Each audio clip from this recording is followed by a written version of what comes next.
Welcome to the Course Creators Circle podcast, where we talk all things course creation with your host, ideas strategist, and Thinkific approved expert, Linda Reed-Enever. The Course Creators Circle podcast is home to Linda's top tips, along with interviews with experts and course creators just like you. Get ready for practical tips you can implement in your course creation journey with your host, Linda Reed-Enever.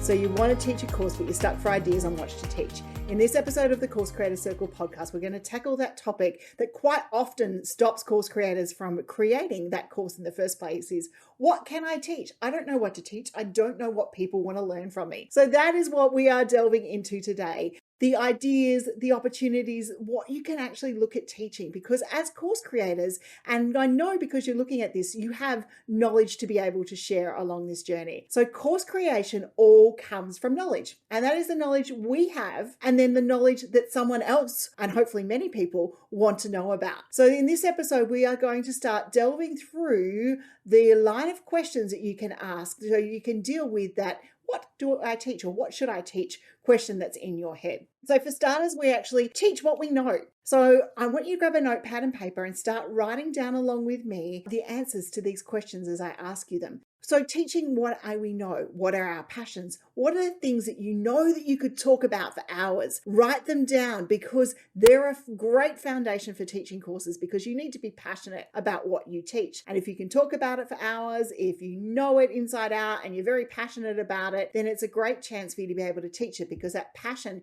is going to come through in your courses. What are you skilled at? What do you know how to do? Do you know how to bake a cake? Do you know how to construct a building? Do you know how to run a particular form of software? Write down what you're skilled at.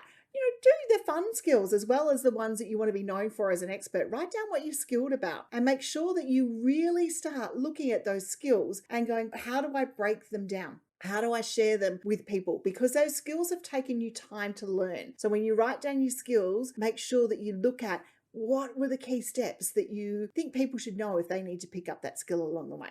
When people come to you for help, what are they asking about? They are asking you for help because they see you as the expert and the leader within this field. They are coming to you because they know you can teach, because they know you have knowledge and they know you have expertise that they can engage with. So when we're looking at what people come to you help about, write it down. Grab a notepad beside you for the rest of this week. And when people ask you for help about something, write it down. Keep it in your course idea library bank because they're going to be the things that people will also most probably be touching into Google to search for, to be looking for help. So if you're already being asked for that help, you know that people trust you for it, and therefore you know you're a knowledgeable source and you can teach on it. And then what are you experienced with? What have you done for years? For example, I'm a marketer, I'm an ideas strategist, and I've been doing this marketing thing for 20 plus years. So I can teach others marketing. I can teach others how to educate their market through course creation. I'm a naturally educated and trained teacher, which allows me to be able to understand how lessons go together and how we engage students. What are you experienced with that you can teach others? What can you share knowledge and expertise?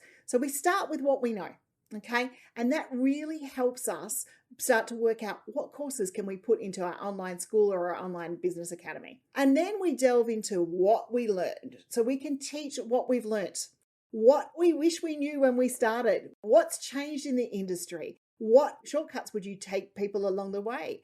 How learned lessons have we learned from our mistakes? People like to learn things from mistakes. They like to avoid mistakes. So if you can teach them how to avoid certain mistakes, then they're, interested and they've already picked a pain point and a learning outcome of avoiding mistakes within your course material. The shortcuts you have picked up throughout the years. You are surely have to have picked up some shortcut or two or know ways to break through those hours of research and reading or how-tos or learnings so that you can really speed up the process for someone else. So if you can share shortcuts or hacks or tips along the way, they're really good opportunities, the things you've learnt to help others within your industry, others want to know what you've learnt to speed it up, then, shortcuts are a great way to do that. And it's a great thing to teach in courses. And the systems and the processes you will have picked up different systems, different processes, different platforms, different skills along the way, and you'll know how to work them. They're almost second nature to you. So I want you to think about those for a minute. What is second nature? Okay. And those systems and those processes, can you distill them into a way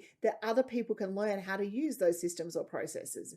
And if you can, and they relate to the course and the school that you're looking to create or your business, why not teach that? Why not teach that to your people? And then the third and final series of questions that I love to take people through when we're looking at this course creation journey and what can we teach is, what do others need to know? So what do you think other people need to know before they come to you? The things that people are always asking you about is another big one. We touched on that on what are you known for? But what do people always ask you about? What do you find yourself repeating? Because if you find yourself repeating it, then chances are it's repeatedly being put into a Google search engine as well. And there's obviously a need for that knowledge. And then the things that you get frustrated explaining over and over again, because courses, you can use them within those areas to onboard people or bring people on. So the things you get frustrated in explaining over and over again. And the only reason we're getting frustrated is it's absolutely second nature to us. But the people who want this information don't know it. And while we're frustrated, there's got to be a way we can deliver that information in a way that people can get it and learn from it and experience it. And courses are a great way to do that. So there we go. We've just taken you through the options of a few ideas of what you can teach in your course creation journey. Now, we have many more inside the course creation planning board that really helps you go through this process. But I just wanted to touch in today's episode about some opportunities for you to teach and wish you luck on your course creation journey of nutting out what your subject matter is going to be and what you can teach to educate your market and create amazing courses online. Thank you for listening to the Course Creators Circle podcast. Don't forget to check out the full range of resources available for course creators at www.thecoursecreatorscircle.com.au.